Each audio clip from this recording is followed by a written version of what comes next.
اعوذ باللہ من الشیطان الرجیم بسم اللہ الرحمن الرحیم۔ پچھلی نشست میں ایک بات نامکمل رہ گئی تھی۔ حضور کے انتقال کے موقع پر میں نے جیسا کہ آپ کو بتایا کہ پھر حضرت ابو بکر جب تشریف لائے، انہوں نے پھر خطبہ دیا، اس میں یہ آیت بھی پڑھی وما محمد الا رسول قد خلت من قبلہ الرسل افإن مات أو قتل انقلبتم على أعقابكم ومن ينقلب على عقبيه فلن يضر الله شيئا۔ لیکن اس کے ساتھ ہی پھر جو الفاظ انہوں نے خود فرمایا اپنی طرف سے، وہ بہت ہی بڑے اہم الفاظ ہیں اور بڑی جو سمجھیے کہ ہمت اور جرت کا مظہر ہے۔ من کان یعبد محمدا فإن محمدا قد مات۔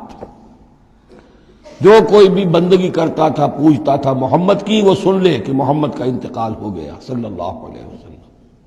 ومن کان یعبد اللہ فإن اللہ حی لا یموت۔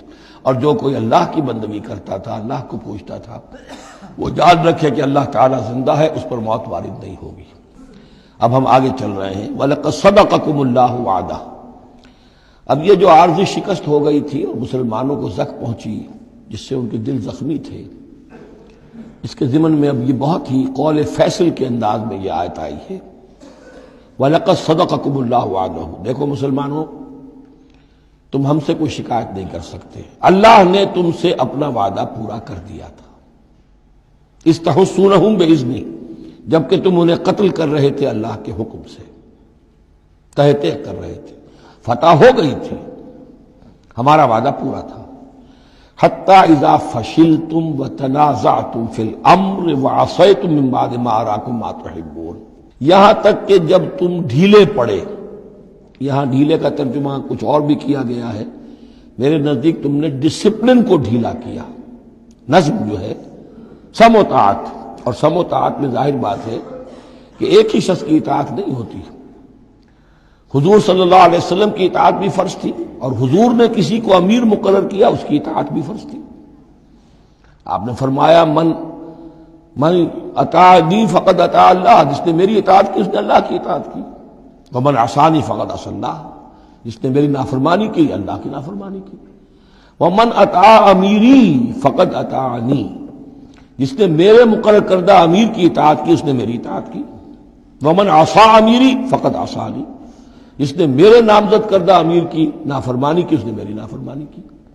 تو اگرچہ حضور کے قول کی تو انہوں نے تعویل کر لی تھی کہ حضور نے تو ہم سے کہا تھا وہ شکست کی صورت میں کہ اگر ہم سب بھی اللہ کی راہ میں قتل ہو جائیں، تم دیکھو کہ چیلیں اور کوے ہمارا گوشت کھا رہے ہیں، تب بھی یہاں سے مت ہٹنا۔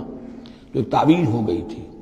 انہوں نے جان بوجھ کر حضور کے حکم کی خلاف ورزی نہیں کی، لیکن خلاف ورزی کی ہے جو لوکل کمانڈر تھے ان کے حکم کی۔ ومن عصى امیری فقد عصانی، یہ ہے اصل معاملہ اجتماعی زندگی کا۔ جب تک ڈسپلن جماعت نہ ہو، سم و طاعت جو ہے کسا ہوا نہ ہو، نظم جو ہے پورا نہ ہو، اب وہ درجہ بدرجہ ہوگا۔ فوج کا ایک سپہ سالار ہے، لیکن پوری فوج میں پھر کوئی داہنا بازو ہے، میسرہ ہے، میمنہ ہے، قلب ہے، پیچھے ہے، ہراول دستہ ہے، ہر ایک کا ایک کمانڈر ہے۔ اب وہاں پر یہ کہ اگر ان کے جو بھی احکام ہیں ان سے سرتابی ہوگی تو وہ فوج جو ہے پھر جو اس کا انجام ہوگا وہ آپ کو معلوم ہے۔ تو نظم تو ہے ایک جماعت کے اندر درجہ بدرجہ جو بھی نظام سم و طاعت ہے اس کے پورے کی پابندی کرنا۔ حتی اذا فشلتم، جب تم ڈھیلے پڑ گئے، وتنازعتم فی الامر، اور امر میں تم نے جھگڑا کیا، وعصیتم من بعد ما اراکم ما تحبون، اور تم نے نافرمانی کی اس کے بعد کہ تم نے وہ چیز دیکھ لی جو تمہیں محبوب ہے۔ میری تعویل اس آیت کے بارے میں یہ ہے، اور بعض علماء نے تو خیر اس کو بہت پسند کیا ہے، بعض نے جو صحابہ کرام سے اتنا قلبی لگاؤ نہیں رکھتے انہوں نے کہا یہ خام خواہ کو صحابہ کی وکالت کرتے ہیں۔ میرا یہاں پہ موقف یہ ہے کہ بعد ما اراکم ما تحبون سے مراد مال غنیمت نہیں ہے، اس لیے کہ مال غنیمت کی تقسیم کا قاعدہ جو ہے غزوہ بدر کے بعد ہو چکا تھا، چاہے کوئی شخص کو جمع کرے نہ کرے برابر کا حصہ اسے ملے گا۔ یہاں من بعد ما اراکم ما تحبون سے مراد فتح ہے، اور اس کے لیے قرآن یفصل بعضہ بعضا، سورہ صف کی وہ آیت وَأُخْرَىٰ تُحِبُّونَهَا نَصْرٌ مِّنَ اللَّهِ وَفَتْحٌ قَرِیب، گویا کہ یہاں بندہ مومن کو دنیاوی کامیابی کو بھی اپنا مقصود نہیں بنانا ہے۔ کامیابی کسے پسند نہیں ہے؟ مقصود نہیں، مقصود ہے اللہ کی رضا جوئی اور اپنا فرض ادا کرنا، مقصود یہ رہے.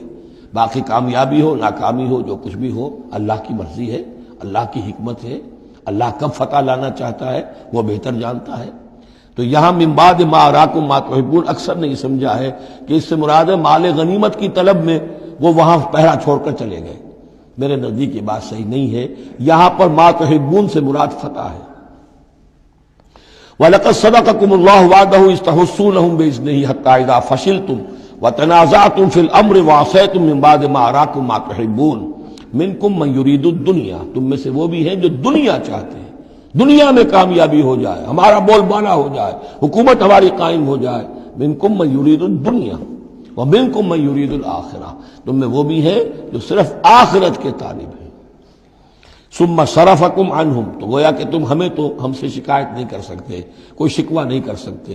لیکن جب تم نے یہ کام کیا حتی اذا فشلتم وتنازعتم فی الامر وعصیتم من بعد ما اراکم ما تحبون، اس کے بعد فرمایا ثم صرفکم عنہم لیبتلیکم، پھر اللہ نے تمہارا رخ پھیر دیا ان کی طرف سے.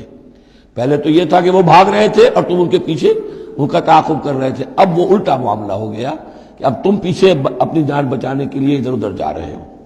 لیبتلیکم، تاکہ تمہیں اور ابتلا میں مبتلا کرے، امتحان اور لے تمہارا. وَلَقَدْ عَفَا عَنْكُمْ، لیکن ساتھ ہی معافی نامہ بھی ہے، اللہ تمہیں معاف کر چکا ہے. جو بھی خطا ہو گئی ہے، جو بھی غلطی ہو گئی ہے، کسی سے ہوئی ہے، اللہ نے معاف فرمایا. وَاللَّهُ ذُو فَضْلٍ عَلَى الْمُؤْمِنِينَ، اور اللہ تعالیٰ اہل ایمان کے حق میں بہت فضل والا ہے. اِذْ تُصْعِدُونَ وَلَا تَلْوُونَ عَلَىٰ أَحَدٍ، جبکہ تم چڑھے جا رہے تھے پہاڑ پر، کوہ احد پر جان بچانے کے لیے. وَلَا تَلْوُونَ عَلَىٰ أَحَدٍ، اور پھر کسی کی طرف مڑ کر نہیں دیکھ رہے تھے. وَالرَّسُولُ يَدْعُوكُمْ فِي أُخْرَاكُمْ، اور رسول صلی اللہ علیہ وسلم پکار رہے تھے تمہیں تمہارے پیچھے سے. بھگدڑ جب بچ جاتی ہے تو صورت یہ ہو جاتی ہے. حضور کے گرد تو آ گیا تھا، نرغہ کر لیا گیا تھا، اور یہ کہ بعض صحابہ نے اپنے جسموں کو ڈھال کا کام، یعنی ڈھال کے طور پر استعمال کیا ہے، تب حضور صلی اللہ علیہ وسلم کو وہ بچانے میں کامیاب ہوئے ہیں. ویسے تو بچانے والا اللہ ہے، لیکن جو وسائل دنیاوی ہیں اس کے اعتبار سے. فَأَصَابَكُمْ غَمًّا بِغَمٍّ لِكَيْ لَا تَحْزَنُوا عَلَىٰ مَا فَاتَكُمْ، پھر اللہ تم پر غم کے بعد غم مسلسل ڈالتا رہا تاکہ تم غمگین نہ ہوا کرو اس پر کہ جو تم سے تمہارے ہاتھ سے جاتا رہے. وَلَا مَا أَصَابَكُمْ، اور نہ اس تکلیف پر جو تم پر پڑے. یعنی رنج سے خوگر ہوا انسان تو مٹ جاتا ہے رنج. آدمی کو اگر کبھی اتفاقاً ہی کوئی رنج ہوتا ہو ایک تو وہ رنج کا اثر بہت رہے گا، لیکن جب یہ ہے کہ پے بپے رنج آ رہے ہوں، اور سب سے بڑا رنج جو آیا وہ حضور کے انتقال کی خبر جب اڑ گئی تو اپنے تن بدن کا تو ہوش ہی نہیں رہا کہ کسی کو کیا زخم لگا ہوا ہے اور خود اس کا کوئی بازو کٹا ہوا ہے. اس طریقے سے اللہ تعالیٰ نے ان کے جو اس وقت کی کیفیت تھی اس میں ایک تخفیف پیدا کر دی. واللہ خبیر بما تعملون، اور اللہ تعالیٰ باخبر ہے اس سے جو تم کر رہے تھے. صدق اللہ العظیم.